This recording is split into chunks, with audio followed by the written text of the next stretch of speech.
Hola muchachos, muy buenos días. Me da gusto saludarlos este día miércoles. Primero desearles que se encuentren bien ustedes y sus familiares. También desearles que estén aprovechando este hermoso tiempo para su crecimiento intelectual, espiritual y afectivo. Y bueno, pues vamos a comenzar con nuestra clase de filósofos cristianos del siglo XX. Primero, la clase pasada estábamos observando o leyeron ustedes las tres tendencias filosóficas que se encuentran en Francia, en el siglo ya dicho, XIX. Primero está un grupo de ideólogos que, deslumbrados por los alcances de la ilustración y de los grandes científicos de la época, tratan de explicar la realidad a partir de los datos sensoriales. Una continuación del mecanicismo de la modernidad de René Descartes, donde todo se explica a través de la física, de la matemática, etcétera. Tanto lo humano como lo cósmico tienen explicaciones, pues, calculadas, calculadas al método científico inductivo, más o menos. Entonces tenemos a grandes descubridores como Ampère, que como su apellido lo dice, pues descubrió los amperes o el amperaje. También tenemos a algunos evolucionistas. Acuérdense que antes de Darwin hay un francés ahí eh, dando esa teoría de la evolución, etcétera, ¿no? Por mencionar solo dos casos. Lo importante aquí es que todo este grupo de científicos, de pensadores que reducen la realidad a causas matemáticas o explicaciones matemáticas físicas, terminan o tienen su culmen con Auguste Comte. Auguste Comte es el padre del positivismo y bueno, pues está de sobra resumir su pensamiento filosófico. Un segundo grupo tenemos a los reaccionarios, a los espiritualistas, liderados por Mendevirán. Eh, este pensamiento trata de rescatar dos cosas que no pueden explicar los ideólogos. Número uno, la libertad. Número dos, el espíritu. Aquí se desprenden dos grupos, los espiritualistas y los católicos, que ya veremos más adelante, como Maritain, Jacques Maritain, entre otros, ¿no? Henri Bergson, etc. Y, y su principio es defender que el ser humano tiene una realidad que escapa a lo material. Y por último, el tercer grupo, nosotros bien ya lo sabemos, es el eclecticismo, ¿no? Un grupo de pensadores que trataron de unir a los espiritualistas como a los ideólogos. Bien, pasado eso que ya lo vimos, y que también hicieron su investigación de Francia, donde la primera mitad del siglo XIX está liderada por los alcances y las consecuencias del emperador Napoleón Bonaparte.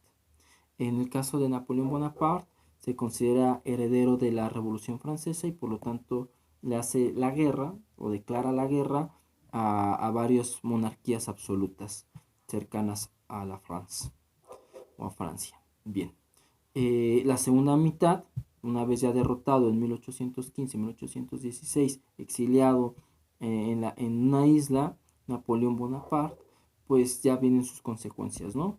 Viene un tratado de Viena, eh, donde Francia firma ya los términos de paz, algunos estados se quedan como monarquías absolutas, otros ya se quedan como repúblicas, fruto de esta revolución, ¿no? Ahí hay todo un ejercicio interesante. Bueno, independientemente de eso, la segunda mitad del siglo XIX ya se busca una colonización en el continente africano. Francia, Inglaterra y Alemania son protagonistas de una conquista de terreno en África. Se dividían las zonas, ¿no? Me pongo a pensar, por ejemplo, Côte d'Ivoire, que sería Costa de Marfil, hablan francés, ¿no? Y hablan francés porque precisamente los franceses dominaron. En cambio, me parece que Uganda y otros, Sudáfrica son ingleses, hablan inglés, me parece, ¿no? Entonces, lo importante es que esto era importante porque abría el campo del mercado, favorecía a la burguesía naciente, etcétera. Y ahí, fíjate, y qué bueno que lo menciono porque hay otro grupo de pensadores a finales del siglo XIX o a mediados del siglo XIX que, inspirados por las ideas de Marx, son filósofos sociales o se meten más a la política. No como los italianos, sino que ellos eran más anarquistas, más socialistas, ¿no? No eran tanto filósofos que de manera independiente reflexionaran sobre la libertad, sobre el poder, la democracia, etcétera. No, no. Más bien ya tenían una ideología, eh, y de ahí sacaban sus reflexiones. Ahora vamos a Inglaterra. ¿Qué está pasando en Gran Bretaña, siglo XIX? Bueno, voy a explicarlos lo filosófico. De todos modos, van a tener tarea y trabajo. Y también van a hacer lo histórico. Vamos a manejarnos igual que la semana pasada. En el caso de Inglaterra, la primera mitad del siglo XIX, o de Gran Bretaña, para extenderlo a las islas, es completamente empirista. Recuerden que el empirismo lo podemos ubicar con John Locke,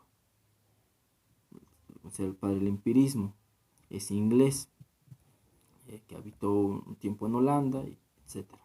Pero él es uno de los primeros en darle importancia a la experiencia como principio de validez del conocimiento. Tenemos a Hume. Todos estos no son del siglo XIX, pero, ojo, son los antecedentes para que en 1800, de 1800 a 1820, el pensador inglés se inclinara por este empirismo, ¿no? Por darle un valor a lo sensorial, sensualismo, si también le queremos llamar de esa manera. Bueno, ¿y qué pasa? Pasa que ya para la segunda mitad del siglo XIX, los ingleses poco a poco dejan ir este pensamiento empirista y empiezan a abrazar el idealismo. El idealismo se presenta en diferentes etapas en Gran Bretaña. Su tarea entonces primero es cuáles son esas etapas, son tres, eh, o tres formas más bien de aplicar el idealismo hegeliano, y quiénes son sus representantes más importantes. Esa es una tarea que van a hacer y que van a encontrar en la lectura que yo ya les di. Y una vez que se deja eso, también empiezan a abrazar el utilitarismo. El utilitarismo de John Stuart Mill. Tenemos al padre y al hijo, uno mejor que el otro. Y esas son las tres corrientes que guían el pensamiento de Gran Bretaña. Idealismo, antes el empirismo, una fase previa, después viene el utilitarismo. Y ya, entonces en la lectura que me van a hacer de tarea, me van a ubicar, número uno, cuáles son las expresiones de idealismo que se encuentran en Gran Bretaña en el siglo XIX, qué es el utilitarismo, y viene un anexo en sus fotocopias que es el pragmatismo. Bueno, es más bien Norteamérica, pero en Norteamérica lo que rige también rigió por un momento el idealismo y en un segundo momento el pragmatismo. Esta lectura es importante porque muchas veces confundimos utilitarismo con pragmatismo de Peirce, ¿no? Entonces, esa es su tarea para regresando de vacaciones, y contexto histórico del siglo XIX de Gran Bretaña y Norteamérica. Quiero que me digan todo, desde revoluciones, derrocamientos de reyes, extensión de terreno, lugares de conquista, etc. Acuérdense que para 1800 y 1900, eh, Estados Unidos se convierte en la gran nación, en la esperanza del nuevo imperio. Hay una guerra de secesión, no voy a extender. Sean por favor lo más minuciosos posibles en sus dos tareas. Entonces son dos trabajos. Uno, la lectura de las fotocopias, que habla del idealismo en Gran Bretaña, del idealismo en Norteamérica, del utilitarismo en Gran Bretaña y del pragmatismo en Norteamérica.